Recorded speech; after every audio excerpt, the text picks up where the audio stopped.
एक दिन विष्णु भगवान और लक्ष्मी जी पृथ्वी की सैर कर रहे थे। तभी लक्ष्मी जी विष्णु भगवान से कहती हैं, देव, आपके प्रति मुझे हमेशा प्यार रहा है। आप मेरे पति देव हो। सारे विश्व में हमारी ख्याति है, हमें एक साथ पूजा जाता है और मेरा ये सौभाग्य है कि मैं आपकी पत्नी हूँ। ठीक कहा लक्ष्मी, सारे विश्व में हमारी पूजा होती है, हम कहीं भी अलग नहीं होते। जहाँ भी जाओ हमें एक साथ पूजते हैं। किंतु एक समस्या है, मैं नर हूँ और तुम नारी हो, परंतु नारी को पूर्णता तभी प्राप्त होती है जब उसे कोई संतान हो। परंतु देव, हमें तो कोई संतान नहीं, इसका मतलब मैं पूर्ण नारी नहीं हूँ। मैंने ऐसा नहीं कहा, किंतु ध्यान रहे, संतान प्राप्त होने से तुम्हें पूर्णत्व प्राप्त हो जाएगा। विष्णु भगवान वहाँ से चले जाते हैं और लक्ष्मी जी सोच में पड़ जाती हैं कि सचमुच उन्हें कोई संतान नहीं है। हे भगवान, आपने ये क्या कह दिया? मेरे मन को चिंतित कर दिया। अब मैं क्या करूं? सचमुच मेरी कोई संतान नहीं है, मैं किसका सहारा लूं? देवी लक्ष्मी चिंतित होकर माता पार्वती के पास जाती हैं और उनसे कहती हैं, माता पार्वती, आपकी तो 2 संतानें हैं, बाल गणेश और कार्तिक। इसका मतलब आप पूर्ण नारी हैं, आपको पूर्णता प्राप्त हो गई है। सच कहा लक्ष्मी देवी, ये सच बात है, किंतु आज आप ये सवाल क्यों कर रही हैं? आप इतना चिंतित क्यों दिख रही हैं? क्या बात है? भगवान विष्णु ने मुझे स्वयं कहा है कि किसी भी नारी को पूर्णत्व तब तक प्राप्त नहीं होता जब तक उसकी कोई संतान नहीं होती, और मेरी कोई संतान नहीं है। इसका मतलब मुझे कभी पूर्णत्व प्राप्त नहीं होगा, इसलिए मैं आपके पास मदद मांगने आई हूँ। देवी, चिंतित न हो, कोई बात नहीं, आप बाल गणेश को अपना पुत्र कह सकती हैं। आज से बाल गणेश आपका और मेरा दोनों का पुत्र है। ये आपके पुत्र कहलाएंगे। इससे आपको मातृत्व प्राप्त हो जाएगा और आपको पूर्ण नारी का सम्मान मिलेगा। बाल गणेश, माता को प्रणाम करो, ये तुम्हारी माता है। प्रणाम माता जी, ये मेरा सौभाग्य है कि आप मेरी माता हैं। मुझे आपके साथ रहने में खुशी होगी। माता पार्वती बाल गणेश को आशीष देकर लक्ष्मी जी के साथ भेज देती हैं। लक्ष्मी जी बाल गणेश को लेकर विष्णु जी के पास जाती हैं। स्वामी, देखिए, माता पार्वती ने मेरी मदद कर दी, गणेश को मुझे सौंप दिया। आज से गणेश हमारा पुत्र है। माता लक्ष्मी गणेश को बड़े ही प्यार से पालती हैं और उन्हें खाना खिलाती हैं, उन्हें सुलाती हैं, उन्हें नहलाती हैं। वो बाल गणेश से बहुत प्यार करती हैं। बाल गणेश भी उनके साथ खुश थे। एक बार लक्ष्मी जी को धरती पर आना पड़ा और वो बाल गणेश को छोड़कर किसी साधु के प्रसन्न करने पर चली गई। हे साधु महाराज, मैं तुम्हारी आराधना से प्रसन्न हो गई हूँ। अब तुम्हें मैं राजा के दरबार में उचित स्थान देना चाहती हूँ।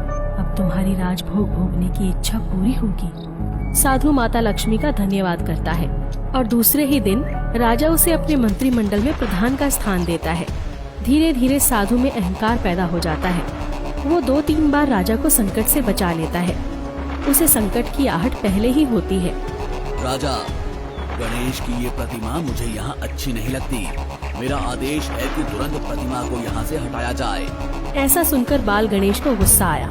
पहले ही लक्ष्मी जी उनको छोड़कर चली गई थी और उसमें साधु ने ऐसा कर्म कर दिया, इसलिए गणेश जी उस पर क्रोधित हो गए।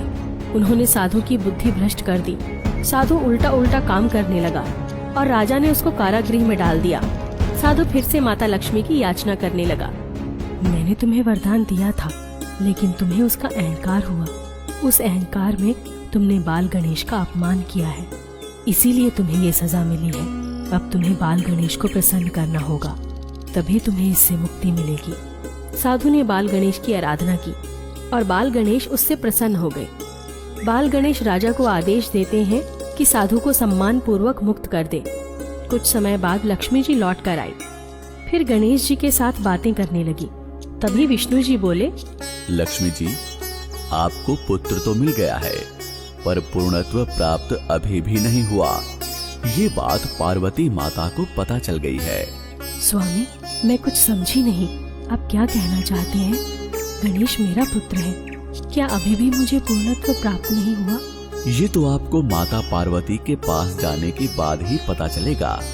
लक्ष्मी जी बाल गणेश को लेकर माता पार्वती के पास जाती हैं और माता पार्वती उन्हें कहती हैं, आ गई आप।